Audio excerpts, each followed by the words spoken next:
Darija, UX expert and team lead in Cyber Experis.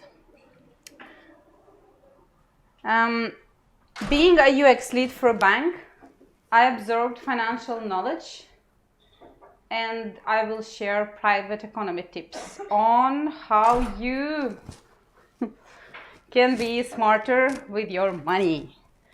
And you will learn banking sector trends, and also actually how to make your children understand money from 0 to 18 years old. Good plan? Okay, so now we start with private banking trends. This is a fintech landscape. I think it's February 2019. And so here you have these digital banks that are more digital. And you probably don't see these big banks here because they're not actually considered as fintech, right? They're just fin. Then you have these solutions like Bank Accept, Bank ID to do with security and compliance. You have some other stuff like DigiPig, some wealth management things. So you basically can find VIPs there, payments, find pretty much everything in Norwegian fintech landscape.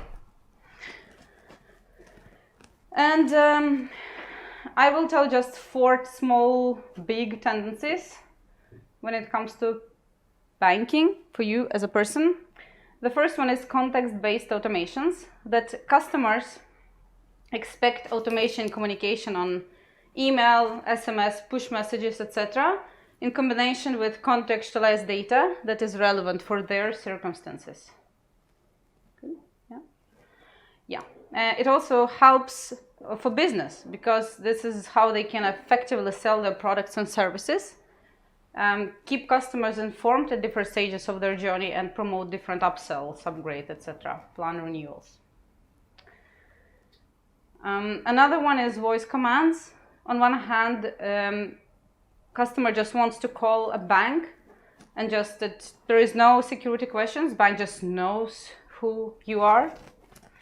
Or that you just give a voice command while you drive in the car to your, Alexa to transfer some money to your savings account or your children who are in the shop right now.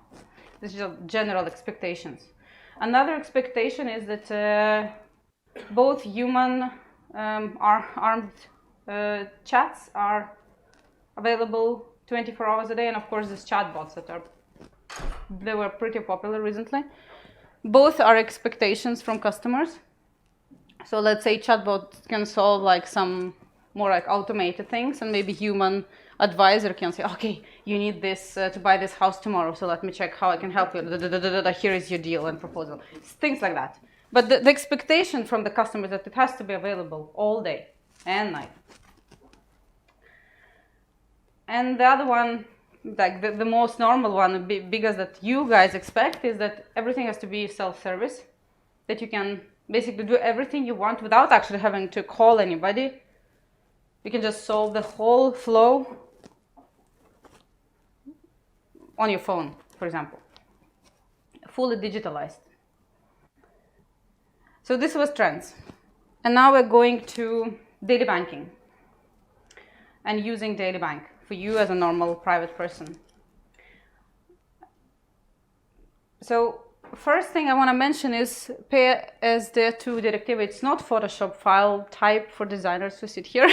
It is Payment Services Directive that was baked in Norwegian law in April this year. And on the 1st of September, all the Norwegian banks must open their APIs for consummation from the third parties. Who heard of PSD2 directive? Very good. Actually, more people have heard of it. So it means in practice that banks' monopoly on customer data has disappeared.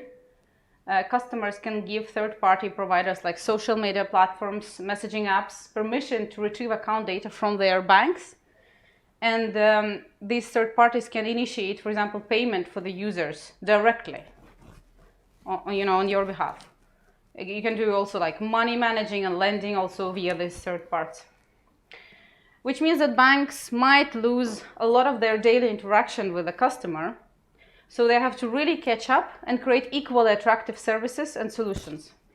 Important thing to mention here that, of course, you as a user, you must give a consent in order for them to use your data. So if you don't give consent, of course, nobody can get this data. And PSD2 also requires stronger identity checks when you pay online. Maybe you noticed recently that VIPs and other, bank services, they require extra something. This is because of the PSD2 directive. In this example, you can see this is like, let's say you have 3 banks. And let's say there is some third party that just wants to collect the data from these 3 banks to show it in one. Or it can be that it's your bank. I work for Ciber Bank. We show accounts that user has here, and then we show other banks' accounts. Of course, it's a little different functionality because we have to always like check, refresh and stuff, but it's the functions that are there today. And it will be more things that's possible with this. The minimal viable product of PSD2 is that you actually open up APIs for others to take them, and then more. Another kind of tendency, I think it's very cute. This is MasterCard, who has launched cards with a sustainable goal in mind, printing them on carbon negative ink. The ink is created by absorbing CO2 out of the air. In addition, so that's on the left. And on the right, this is like how it works. So when you actually do the transaction, it connects it directly to the environment by using something called Åland index. So here we can see, so much CO2 this transaction has created. Yes. Another big thing is personal financial management, so-called PFM. It is software that helps you to manage your money. It's many concepts within it: budgeting, data visualizations, like for spending trends, net worth, etc. Here it's called Monzo. A bank has this concept of a money pot. So let's say you have your payment account and you say, I want to reserve 20,000 every month for the house loan transfers that are steady, so that no matter what happens, I always have this money to pay. So this is like there in some banks. A very useful feature.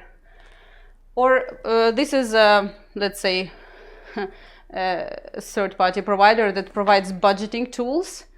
Lets you see your budgets, of course, and maybe you have to make effort as well, like to say, okay, this was that type of transfer or transaction, that was a travel, so you have to like additionally add it. But the point here is not what it does, but that it sells it to the banks, maybe to your bank you work with, or your bank.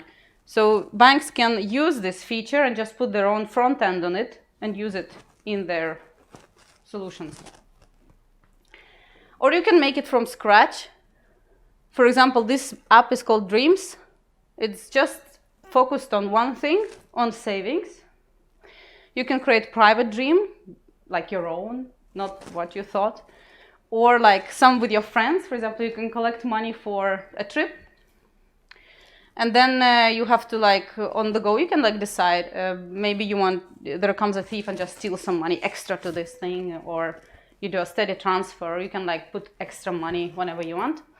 But general tips when it comes to savings for me is that just start steady savings.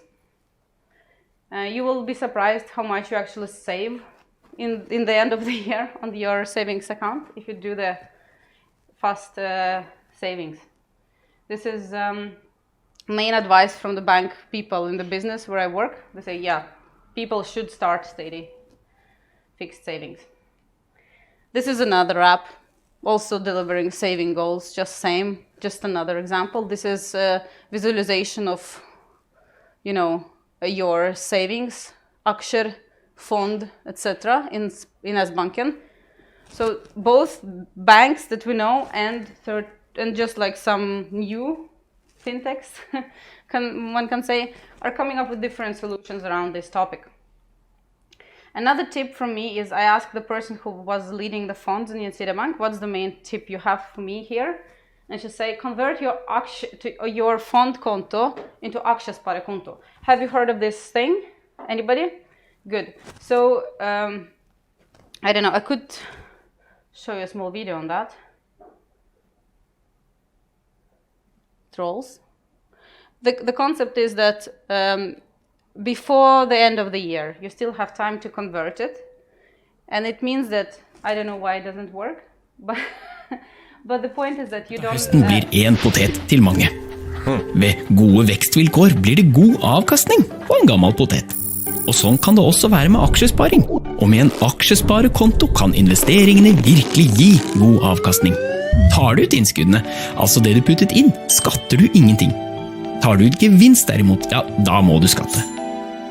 Men med aksjesparekontoen kan du altså reinvestere gevinsten uten å betale skatt imellom. Når gevinsten omsider skal tas ut, ja, da skatter du av det totale overskuddet.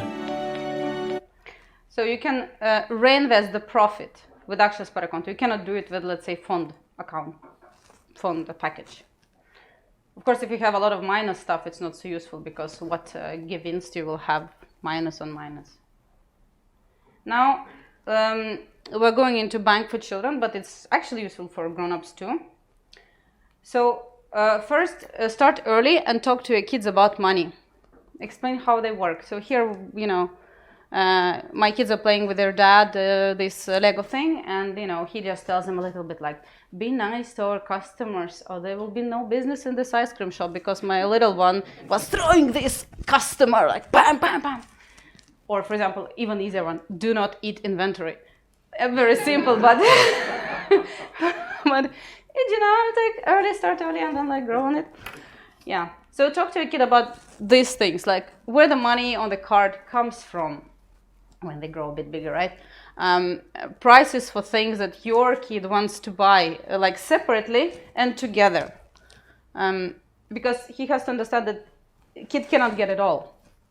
How much, for example, is okay for you and kids to have per week for small expenses? And should your child do something to earn money? Or what special your kid wants to save for? These things. All this helps kids to understand concept of money, especially when money is kind of digital. Nefe has a product, is this like Sparegris. You just create account in Gjensidige Bank and a savings account. And every time grandma transfers to it from any other bank, it says nuf nuf and like shows some saldo, and you know, it kind of gets live. And it's a main product for 4 to 6-year-olds. 45% who bought it are in that age group. Both girls same. It has very good ratings on App Store and Facebook, and 7 of 10 would say it would be sad if Nuf didn't exist. So just a concept. Kids from 8 years now can, you know, they can have cards. And they can do actually a lot of stuff with it already. They can pay, take out cash, check balance, can use Vipps, and when they grow a bit bigger, they can, you know, have higher beløpsgrense and buy online. And then about mobile bank, so it's pretty same as normal bank, but we strip it from a lot of features. We just keep what kids are allowed to do. It's like check accounts, get PIN, block card, transaction details. When kids grow bigger, you know, they can take different loans. Currently, the tendency is that use takes too much for Brooks loan or use too much credit card. So pass på, be aware that it's a growing trend and the incasso is not fun. And so, you know, 1 of 16 are marked as bad payers, betalingsanmerkning they get, which makes it harder for them to get loan or credit card. Also, did you know that Norwegian state invests 2.4 million in a child before child turns 18 total, like including all this goodie? It's also worth mentioning. You can also even say what goes where and which pot on the state budget and expenses. Another trend, especially trend in Sweden, well, negative trend, money mules. Have you heard of it? Both Norwegian and foreign criminals trick people to get money into their accounts from you or from them and send it to another accounts, often abroad. It's like whitewashing the money via these kids. And these kids get messages, SMSs on social media, Insta, Snap, Tinder, email, Instagram, etc. And which says, earn quick money. We give you like 1,000 krona and you can keep like 500 or something like that, you know, and they don't understand it's actually a criminal action. So kids shouldn't like talk to anybody about their account information, and yeah, be aware of that. It actually can happen to you as well. You don't have to be kids to be tricked into that. It's bad stuff. So also you can get updated on different news in financial sector. There are both like pretty nice daily updates on email. I get all this Shifter E24, and Chris Skinner has a blog, sends out mail every day, if not two. And then there are these two that I give example, like somebody's private blog about, yeah, today I found out that there is some, discounts, this and that, and there is not on this level, but a bit better. So check these things out, all of them. This presentation I'll share. So it's good. And so you learned about banking trends, some current concepts for personal banking that users expect, like PFM solutions, PSD2 directive, savings and budgeting apps. Start steady savings, check out Akshespare Konto, teach children how money works. My name is Darija, thank you.